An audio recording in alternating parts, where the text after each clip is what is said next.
Hola, hoy vamos a hablar acerca de la conciencia.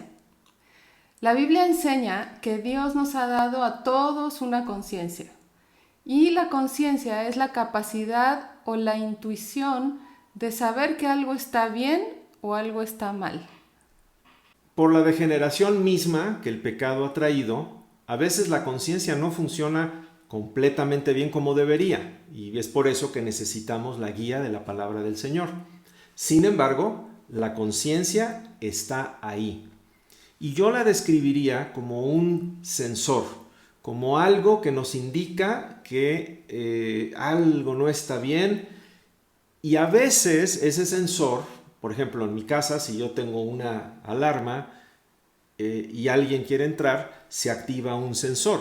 Y a veces los sensores que nos avisan de que las cosas no están bien, o en el coche, un foco que se está prendiendo, a veces resultan ser algo molestos. Son útiles, pero pueden ser molestos.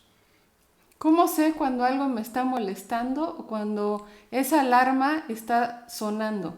Bueno, pueden haber sentimientos de vergüenza, de sentirnos indignos, de sentirnos culpables o de sentirnos que no merecemos. Incluso hay personas que llegan a tener síntomas físicos. El rey David dice, mientras callé, mis huesos se secaron. Entonces, a veces hay algo ahí, a lo mejor no es tan claro para nosotros qué es, pero puede ser esa conciencia que el Señor nos ha dado que está diciendo algo está pasando.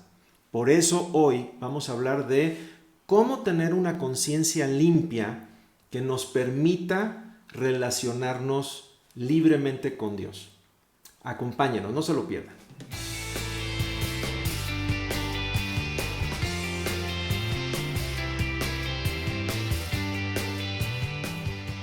Antes de compartir la solución que el Señor nos da en su palabra, me gustaría que viéramos tres maneras inadecuadas de tratar de lidiar con esos avisos de la conciencia.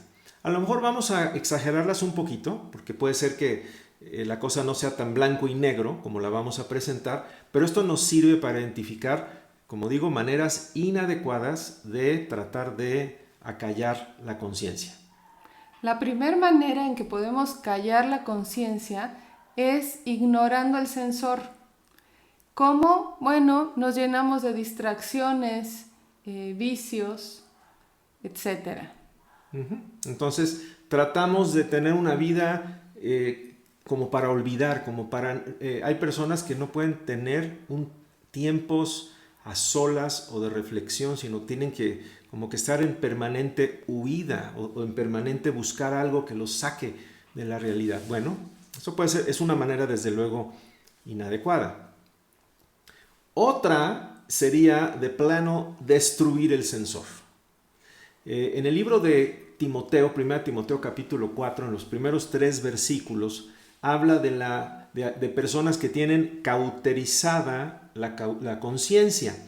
Esta palabra cauterizar literalmente en el griego es con un hierro candente, de plano, ¿cómo se dice? Fundes. Sí, o sea, sobre la piel, ¿no? Como para quitarle toda sensibilidad. Nos habla como si hubiera una acción violenta, como si alguien ya me molestó el sensor y tomo un martillo y lo destruyo, ¿no?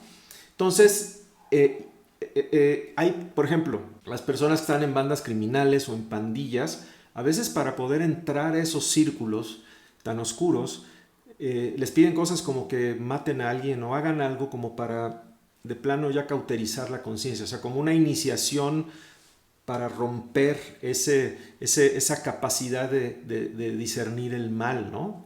En este sentido, tal vez estaríamos hablando de personas psicópatas o tal vez sociópatas, etcétera.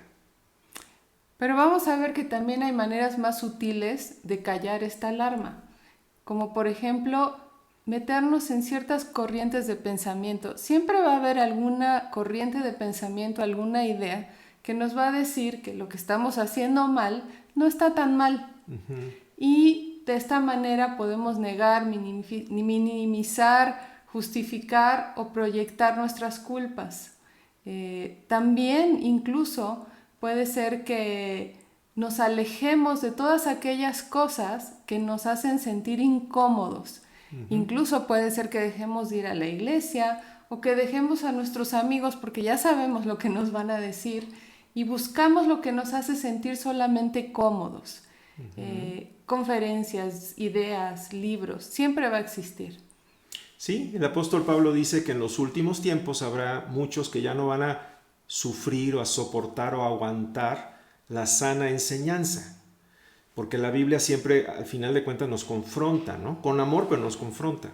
Y dice que en lugar de eso van a amontonarse maestros o oradores que les van a hablar lo que ellos quieren escuchar. Entonces, esto es una tendencia muy humana, pero hay que tener cuidado porque sería como, en vez de destruir, pues desactivar, ¿no? Sutilmente el sensor. Entonces mejor le quito los cablecitos para que ya no me esté molestando. Pero recordemos, los sensores están ahí para nuestro bien, igual la conciencia que el Señor nos ha dado. Una tercera y última manera inadecuada de lidiar con la conciencia que está prendida es con las obras religiosas. Es como una manera de querer compensar, digamos, nuestros errores pasados a través de hacer obras religiosas, sacrificios. Incluso hay gente que se lastima, se flagela a sí misma, o una serie de no a cosas como ciertos alimentos o ciertos días, o sea, una vida de demasiado control, ¿no? Es como para querer compensar o pagar pensando que así se va a callar esa conciencia, pero ninguna de estas tres maneras realmente funciona. Vamos a leer un pasaje que es nuestra base para el mensaje de hoy. Hebreos capítulo 9 dice que la sangre de Cristo puede hacer muchísimo más que todas estas cosas que ya hemos visto. Se ofreció a Dios como un sacrificio perfecto por el Espíritu Eterno. Su sangre purifica nuestra conciencia del mal, de ese mal que hemos hecho, para que así podamos adorar al Dios viviente. Vamos a ver ahora cuál es la solución de Dios. Así es. Dice acá, para que nuestra conciencia quede purificada del mal que hemos hecho y podamos adorar. Esta palabra adorar es muy bella porque habla de una adoración libre y abierta a Dios. Bueno, para poder entender esto, vamos primero a estudiar una celebración judía que precisamente se lleva a cabo el día de hoy y se llama Yom Kippur o el día de la expiación. Si nosotros fuéramos judíos, este sería para nosotros el día más importante del año. Esta celebración que en un momento vamos a describir es un cuadro de la obra de Jesús, de la perfecta obra de Jesús, y nos enseña cómo limpiar la conciencia. Entonces vamos a ver tres cosas. La primera es cómo era el día de la expiación, esta celebración, Yom Kippur, pero en la Biblia.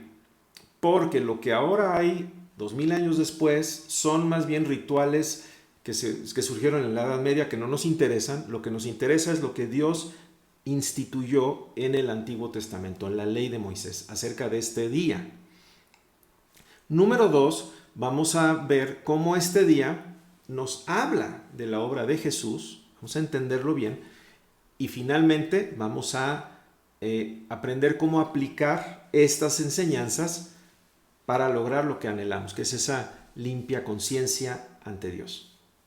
¿Cómo era entonces el día de la expiación en la Biblia? El protagonista principal era el sumo sacerdote.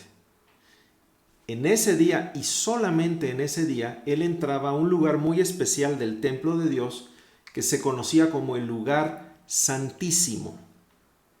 El autor del libro de los Hebreos, que es, capítulo 9, nos da precisamente la descripción de esto. Vamos a leerlo.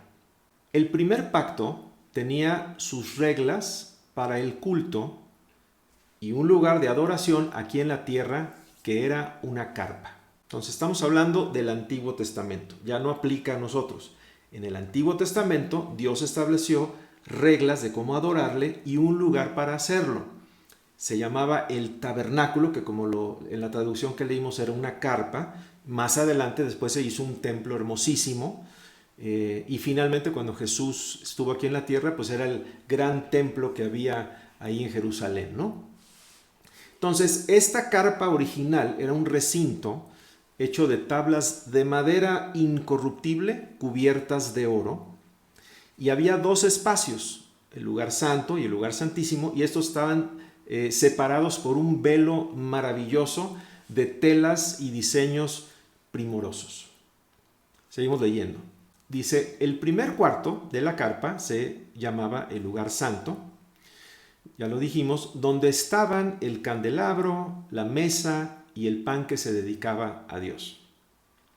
Detrás de la segunda cortina o del velo había un cuarto llamado el lugar santísimo. Allí estaba el altar de oro para quemar incienso y el cofre sagrado recubierto de oro, donde se guardaba el pacto antiguo. Dentro del cofre había un recipiente de oro con maná, la vara de Aarón que había retoñado y las tablas de piedra donde estaban escritos los 10 mandamientos del pacto. Sobre el cofre, ubicados sobre el lugar del perdón, estaban los querubines que mostraban el esplendor de Dios. Entonces, en este lugar santísimo, que es donde simbólicamente y realmente estaba la presencia de Dios, ahí albergaba el arca del pacto, que era un cofre también de madera finísima recubierto de oro, y la tapa que se llamaba propiciatorio, o en esta traducción dice el lugar del perdón, era una pieza sólida de oro puro de unos 120 centímetros por 70, con 2 querubines tallados, todo de una sola pieza de oro. Entonces, si podemos imaginar esa escena de oro, de telas finísimas, de algo verdaderamente maravilloso. Entonces, el sumo sacerdote, como lo dijimos, entraba a este lugar, solamente podía hacerlo una vez al año. Y veamos para qué. Seguimos leyendo. Una vez colocadas estas cosas en su lugar, los sacerdotes entraban en el primer cuarto de la carpa para rendir culto a Dios. O sea, la primera parte, el lugar santo, era un lugar de continuo acceso. Pero el segundo cuarto solo podía entrar el sumo sacerdote. Para entrar allí debía llevar sangre para ofrecerla por sus propios pecados y por los que el pueblo cometía sin darse cuenta de que estaban pecando. Entonces aquí vemos que Dios hizo una provisión para perdonar los pecados del pueblo, incluidos los pecados de ignorancia, ¿no? Nosotros pecamos muchas veces y no nos damos cuenta de ello, pero Dios ya proveyó para eso. En estos versículos que leí, el autor de Hebreos nos hace referencia a lo que decía el Antiguo Testamento. Ahora vamos en el Antiguo Testamento mismo, en Levítico capítulo 16, nos describe a detalle todo lo que el sumo sacerdote debía hacer. Es un capítulo algo largo, hay muchos detalles que no tenemos tiempo para decirlos. Sí puedo decir que él entraba con sus vestiduras sagradas, que eran también maravillosas, y con un incensario de perfume aromático. Pero la base de toda esta expiación que él iba a hacer eran 3 animales que iban a cargar con el pecado del sacerdote, de su familia y de todo el pueblo. Estos animales eran un becerro y 2 machos cabríos. Los explico brevemente. El becerro. Ese animalito se sacrificaba fuera de este lugar, y luego se tomaba sangre del animalito y se rociaba con el dedo 7 veces sobre el lugar del perdón o el propiciatorio. Y esto era para hacer la expiación del propio sacerdote y de su familia. Luego viene el primer macho cabrío, también se sacrificaba afuera Y lo mismo se hacía con la sangre, se rociaba 7 veces. Esto era para el pecado del pueblo. Entonces yo quisiera que aquí empezaran a ver que hay una escena de que en todo este oro y todo este esplendor y magnificencia y telas finísimas, de repente afuera hay animales muertos. Grotesco. Sangre. Ajá, o sea, aquí Dios nos está mostrando algo, ¿eh? Y el segundo macho cabrío, que es el que se conoce como el chivo expiatorio, de ahí viene esa expresión, el sacerdote, el sumo sacerdote ponía las manos sobre él y confesaba los pecados del pueblo, digamos, se los pasaba, y luego lo dejaban ir a un lugar inhabitado o desierto. A todo esto que acabamos de leer ahorita se le conoce como el día de la expiación. Yom, que es día, Kippur, expiación. Esto es lo que hacía el sacerdote o el sumo sacerdote, que es la expiación. Y las personas no se expiaban a sí mismas. En el capítulo 23 del Levítico podemos ver qué es lo que pasaba mientras las personas eran expiadas. ¿Qué sucedía? ¿Qué es lo que el Señor, qué tenían que hacer? Porque no era de, pues que me expíen y yo me pongo a ver la tele o jugar Nintendo mientras me expía el sacerdote, ¿no? Bueno, dice que el Señor le dijo a Moisés que los 10 días de este séptimo mes será el día de la expiación, será santa convocación para ustedes, se tenían que reunir y humillarán sus almas. No sabemos si aquí está hablando de que se ponían en ayuno, pero tenían que presentar una ofrenda encendida al Señor. Tampoco, dice, harán ningún trabajo en ese día, porque es día de expiación, para hacer expiación por ustedes delante de su Dios. Es decir, tenían que parar todo. Todo esto que hacía la gente tenía un propósito, y era que los llevara a una reflexión, que los llevara al arrepentimiento. El arrepentimiento, como hemos visto, es un deseo de un cambio. Y no hay un deseo de un cambio si antes no sabemos qué es lo que queremos cambiar. Como dijimos, todo esto es un cuadro de Jesús. Esta escena que vimos con detenimiento nos apunta a Jesús. Vamos entonces a regresar al libro de Hebreos, donde el autor ahora nos habla de Jesús, representado en el día de la expiación. Todo esto es ahora un ejemplo para nosotros que demuestra que las ofrendas y los sacrificios no eran capaces de purificar la conciencia de los que adoraban de esa manera. Entonces aquí vemos esa manera inadecuada de querer apagar la conciencia con obras religiosas. Si las obras religiosas que Dios mandó no eran suficientes, menos las obras religiosas que inventa el hombre. Si yo me invento que me voy a ir de rodillas o que voy a hacer esto y el otro, créeme lo que eso no va a hacer las paces con Dios y eso no va a limpiar nuestra conciencia. Esas ofrendas y sacrificios tenían que ver solo con asuntos de comida, bebidas y ceremonias de purificación. Eran solo reglas que servían únicamente hasta que Dios estableciera un nuevo orden. Eran antes de Cristo, eran simbólicas. Pero ¿qué pasa? El verso 11. Pero ya vino Cristo, el sumo sacerdote de las bendiciones que nos han llegado ahora. Cristo no presta servicio en una carpa como en la que servían aquellos sacerdotes, sino en un lugar grandioso y perfecto, no hecho por seres humanos, que no es de este mundo. Cristo entró una sola vez y para siempre al lugar santísimo. No ofreció la sangre de chivos ni becerros, sino su propia sangre. Y de esa forma nos liberó para siempre del pecado. Es cierto que la sangre de los chivos y de los toros y las cenizas de la novilla se esparcían sobre los que no estaban limpios y los limpiaba por fuera. Pero la sangre de Cristo puede hacer muchísimo más. Se ofreció a Dios como un sacrificio perfecto por el Espíritu Eterno. Su sangre purifica nuestra conciencia, del mal que hemos hecho, para que así podamos adorar al Dios viviente. Ahora nos saltamos al verso 23. Estas eran copias, o sea, todo lo que vimos el día de la expiación, de las realidades que están en el cielo y tenían que limpiarse con sacrificios de animales, pero las realidades del cielo exigen mejores sacrificios. Porque Cristo no entró al lugar santísimo hecho por los hombres, que es solo copia del verdadero, sino al cielo. Y está presente allí, delante de Dios, para pedir a nuestro favor. Cristo se ofreció a sí mismo, pero no muchas veces como lo hace el sumo sacerdote aquí en la tierra.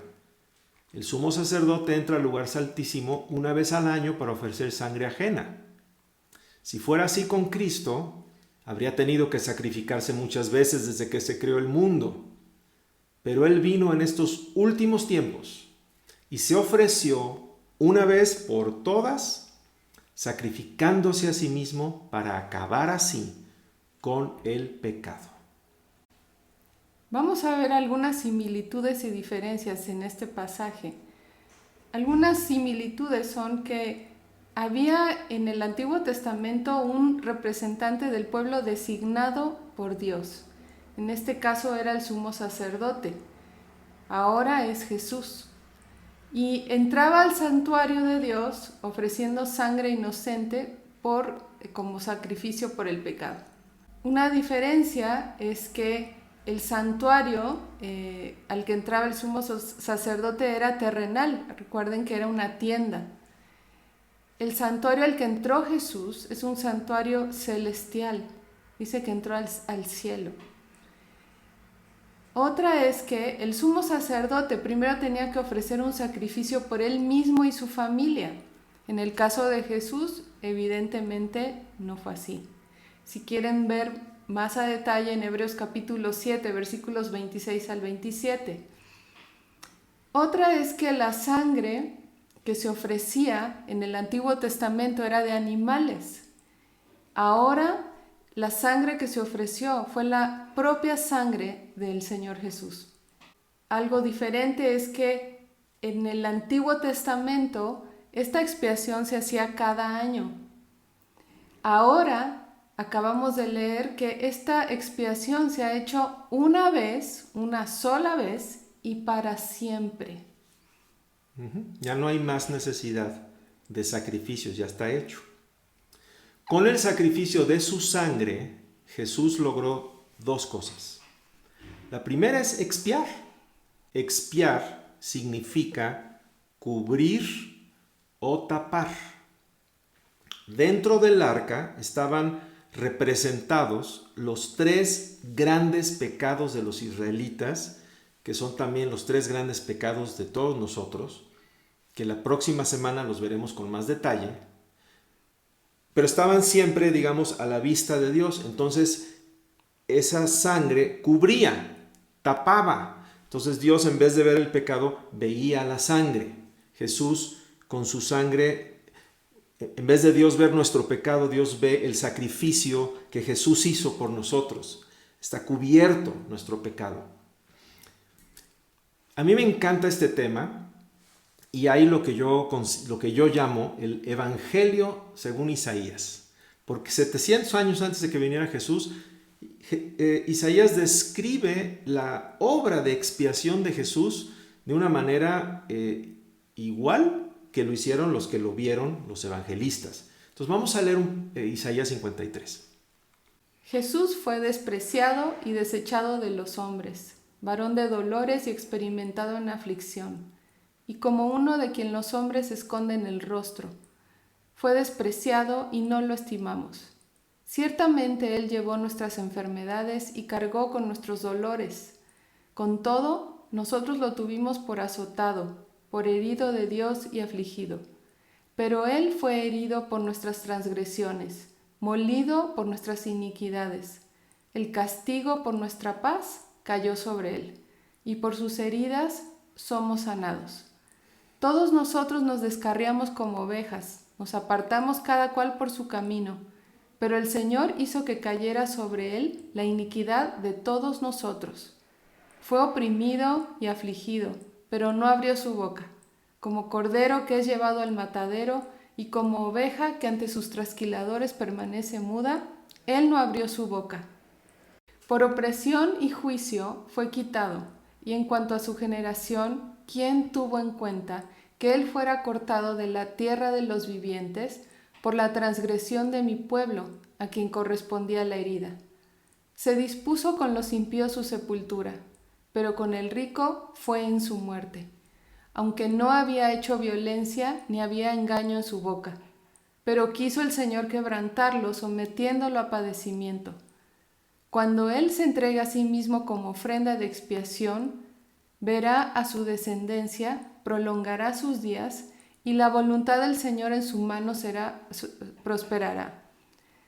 Debido a la angustia de su alma, Él lo verá y quedará satisfecho.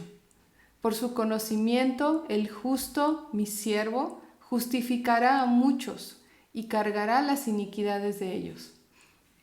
Qué bien explica aquí el profeta Isaías el que él puso su vida en expiación.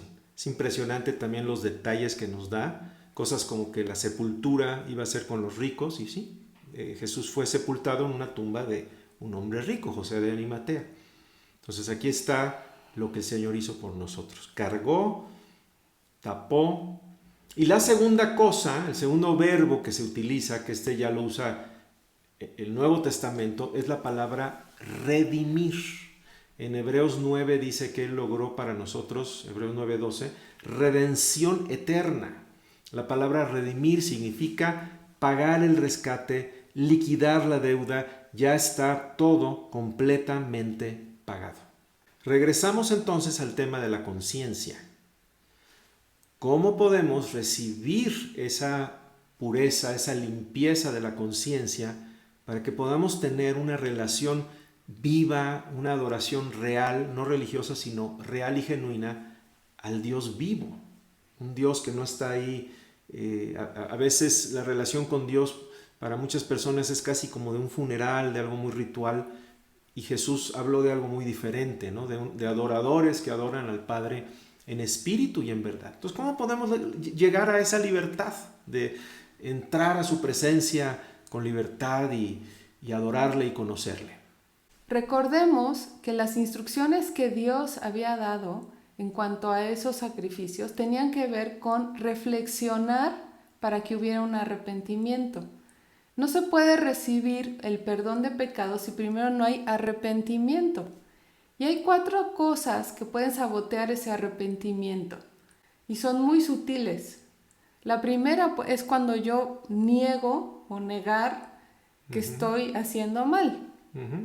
Como dice Juan, si alguno dice yo no he pecado, está implicando que Dios es mentiroso, que Dios ha dicho que todos hemos pecado, ¿no? Y la verdad no está en él y no está en la luz, ¿no? Y requiere de mucha humildad porque a muchas personas les cuesta trabajo afirmar que están mal. La segunda es cuando justificamos nuestro pecado. Bueno, es que lo hice porque siempre hay una razón. Pero la verdad es que cuando realmente hay un arrepentimiento, no hay razón que valga. La tercera es minimizar mi pecado. Bueno, me comparo. La verdad es que comparado con otra persona que yo conozco, pues no, la verdad es que no hice tanto mal. Y la cuarta... Perdón, si nos vamos a comparar, entonces tendríamos que comparar con el varón perfecto, que es Jesús, ¿no? O sea, siempre nos comparamos con el criminal, con este y con el otro, pero si de comparar se trata, que no deberíamos hacerlo, pues entonces comparémonos con Jesús y ahí estamos todos reprobados, ¿no? La cuarta es cuando proyectamos nuestro pecado. Me recuerda a Adán, ¿no? Proyectar es que le echamos la culpa al otro, ¿no? Adán fue lo primerito que hizo, ¿no? La mujer que tú me diste, o sea, es culpa de la mujer, pero aparte es culpa tuya, ¿por qué me la diste? ¿No? Algo que he escuchado mucho es cuando personas dicen, es que me hizo hacer esto. Exacto. Hasta el diablo le echamos la culpa a veces, más veces de las que realmente tiene, ¿no? Entonces arrepentimiento, que es lo que nos abre la puerta al perdón, implica reconocer dos cosas. Número uno, la realidad del pecado, o sea, he pecado. Y la segunda, la gravedad del pecado. Recordemos esa escena del lugar santo maravilloso, santísimo, con el oro y todo eso, y la sangre ahí, y los animales allá muertos afuera. O sea, pecado es cosa seria, si no Dios no hubiera hecho este cuadro de animales muertos y no hubiera sido el calvario de Jesús. O sea, el hombre perfecto, el hombre santo, la justicia encarnada, azotada, molida, ensangrentada. La película La Pasión, que también retrató este sacrificio de Jesús en expiación, hasta fue censurada por algunas personas por la crudeza, pero es que así fue. Entonces es serio el pecado, ¿no? Si no, Dios nos hubiera tomado todas estas molestias. Entonces, pero a veces no lo podemos entender. Y con esto vamos a concluir y a cerrar. Les cuento la historia de un evangelista llamado Charles Finney, que en una ocasión visitó un pueblo y se hospedó en una casa, y había una muchacha ahí, y esta muchacha no era creyente. Entonces le dijeron, por favor, háblele usted a esta muchacha de Cristo.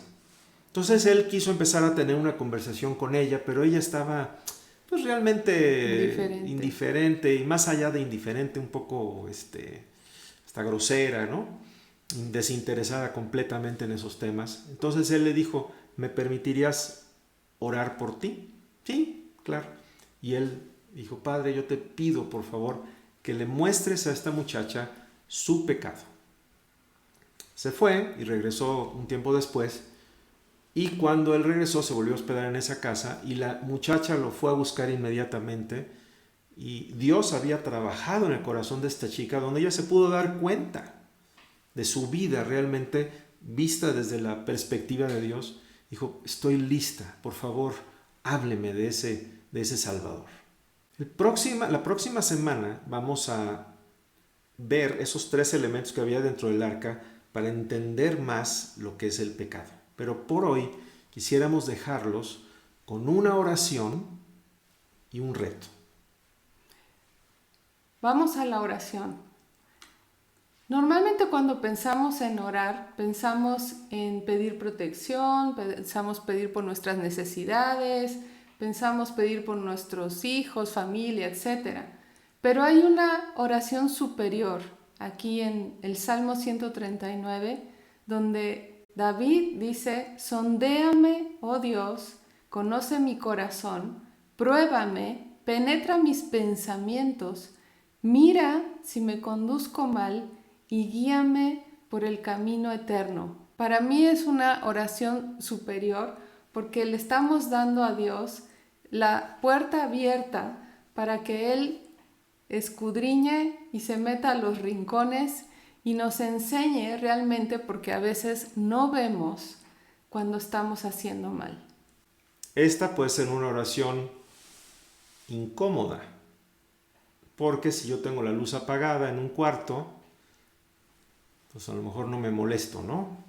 Si prendo la luz y empiezo a ver la suciedad y empiezo a ver el tiradero, me genera pues tal vez una incomodidad. Es como prender el sensor, pero es el camino a una poderosa liberación, porque el hombre y la mujer que se saben perdonados tienen un nivel de gozo mayor. Te animo a que hagas una oración parecida a la del Salmo que hemos leído. Tú hazla directamente a Dios. Y el reto sería que si estás en serio, esta semana, los judíos, por cierto, se preparaban 10 días, desde 10 días antes del Yom Kippur. Era el sonido de la trompeta, que era la fiesta que vimos la semana pasada, y 10 días después era el día de la expiación. En estos 10 días era preparación. Entonces, yo te puedo animar, retar a que dediques una semana a analizar ante Dios y que le preguntes a Dios, Dios, muéstrame. Y a lo mejor empezar a notar todos los pecados que Dios te vaya mostrando, porque eso va a traer una limpieza profunda cuando entiendas que Jesús ya lo pagó. Así que esto lo veremos la próxima semana. Hasta entonces, que Dios les bendiga.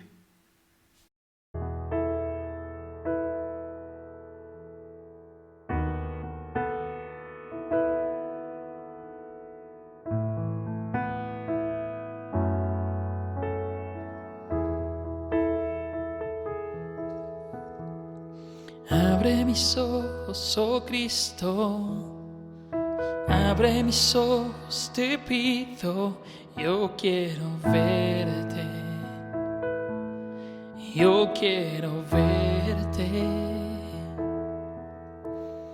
Abre mis ojos, oh Cristo, abre mis ojos, te pido, yo quiero verte.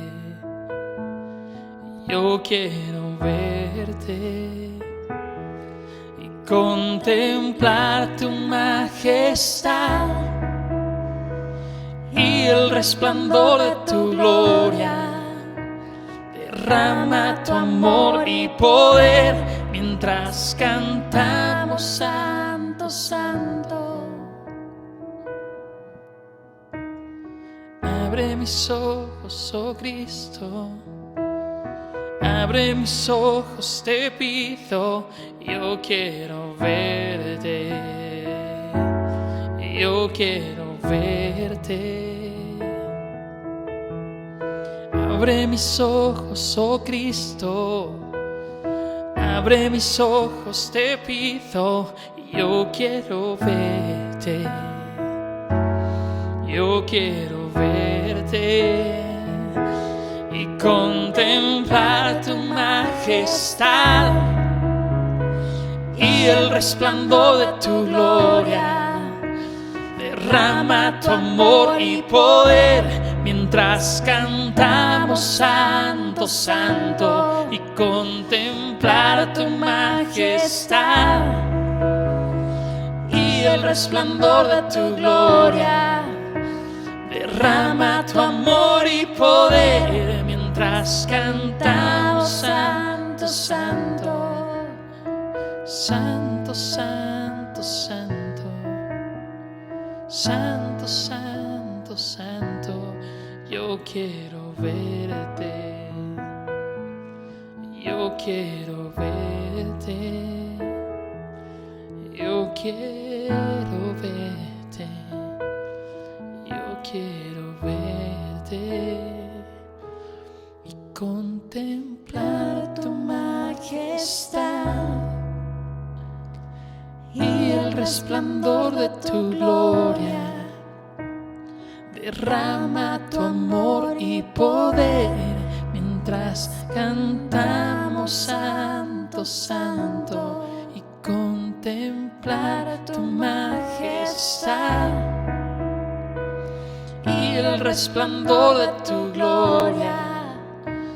Derrama tu amor y poder mientras cantamos Santo, Santo, Santo, Santo, Santo, Santo, Santo, Santo, Santo, Santo, Santo. Yo quiero verte.